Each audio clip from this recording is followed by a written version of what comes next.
คือเสียงเนี่ยมันขัดเลยมึงว่าจะไหนฝ่าแม่เอ๋ยดวงใจนางนี้แต่บุญนาห่วงเขาได้ยินแต่เสียงมาเห่าเลยนะเสียงพน้องงอกอยู่นี่สีขาวขึ้นบานเพื่อนสาวไปหาพี่เด้อโอ้ยบ่มีพี่มีน้องหรอกแท้นี่จะอยากไปไสก็ไปเลยเด้อเช็คว่าเอ๋ยว่าจังไงน้อ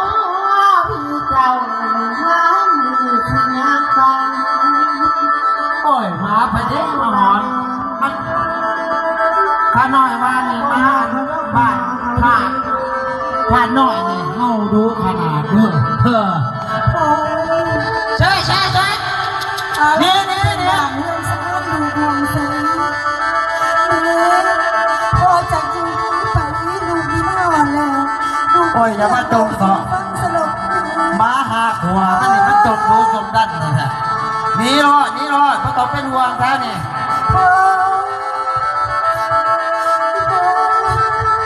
ไม่สิพวกไม่นับเราสิไปจังไดมากจังได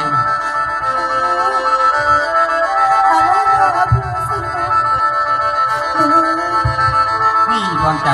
ไอ้ดวงทางใดมึงมาทางนั้นบ้านหลังนี้บ่ต้อนรับคนแบบเจ้าไอ้ดวงดวงใจกับมึงว่าอายถึงว่าอายไม่ได้ยอมเป็นอายสงสารมึงแน่ให้สงสารไผ่แต่กีตะกรว่าเงินคำดำแก้วแต่กีตะกรหักไปน้ำผัวไม่ปุ๊บบ่ล่ำบ่รั่วมีก็ขี้บ่เดี๋ยวนี้กลับมานี่เห็นบ่อย่าเฮ็ดเด้อแม่เด้ออย่าเฮ็ดเด้อเอื้อยเด้ออย่าเฮ็ดเด้อน้องเด้อชื่อเมียโลดนี่ตัวอย่างนี่มาหาแหละนี่พอต่อผู้เก่าน้อยๆกับของผัวเจ้าว่าตะกี้ว่าของทำนี่สงสารนี่เนี่ยไอ้ว่าได้สงสารดอกมึงสงสารบ่เชียวเสียบุญมาสงสารแม่นี่ดวงใจ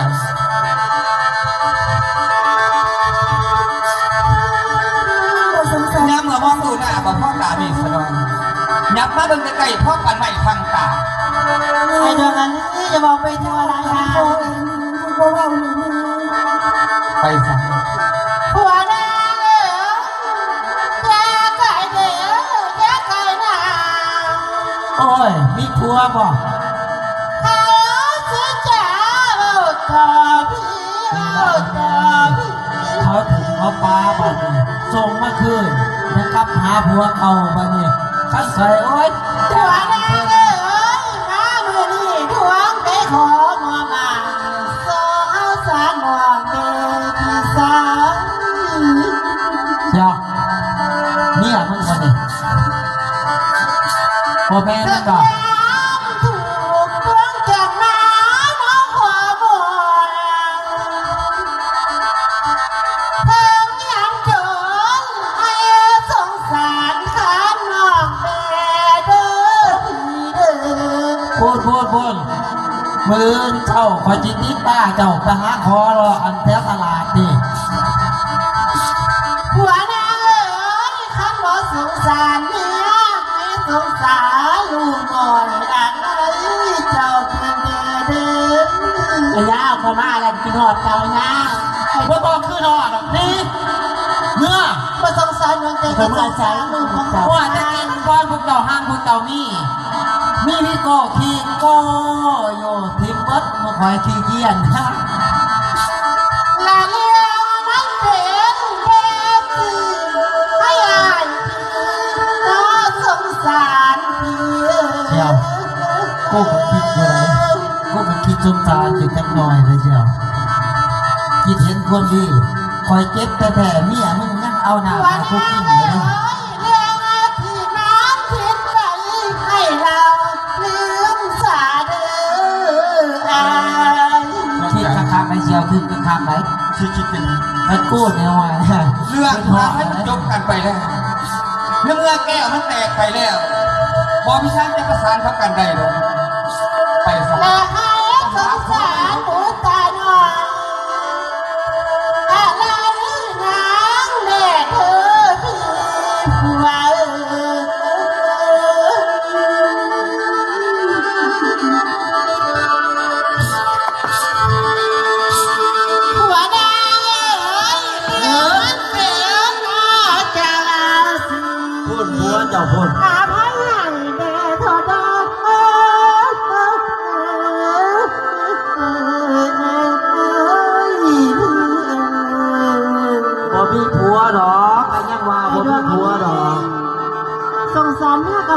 อายใส่เนื้อไปอยู่ใส่ละอาย ว่าจะไม่เชียว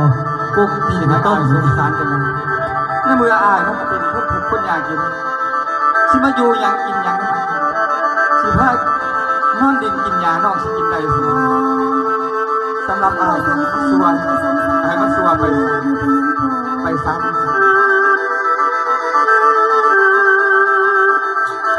ลาพ่อได้ฟังโนเมียเราลามาสงสารผู้เป็นแม่นอพ่อหนู กูคิดว่า ลา ต้น พ่อ ดู เอ้ย นะ มาสง พอ สาร อีต้นแม่แต่อีต้นดูนี่เป็นยังเชียว ให้ลูกยกมือขวาให้ลูกยกมือขึ้น เป็นแม่หาจิ๊บปีเขาหนึ่ง ให้ลูกยกมือไหลน้ำดีลาแก้วอีผัวแก้วอีผัว ตั้งคอยมีกระป้า พ่อได้เลยมาสงสารน้องแม่เจ้าผู้เล่า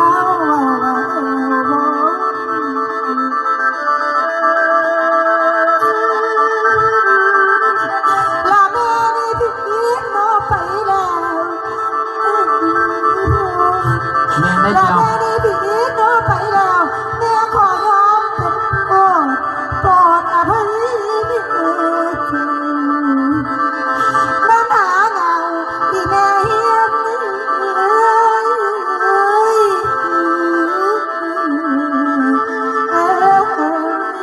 น้อพอน้อเห็นโอ้ จงการลูกสละจงการลูกสา บ่สงสารแม่บ่สงสารใครโอ้ อะ จะดีลูกอะไร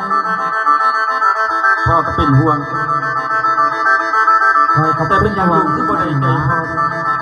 โอ้ลูกก็บ่มันสิจังเก่งว่าอยากอยู่นั่นนี่เดียวแต่เขาบังคับว่าให้ลูกอยู่ท่านมาอยู่แบบนี้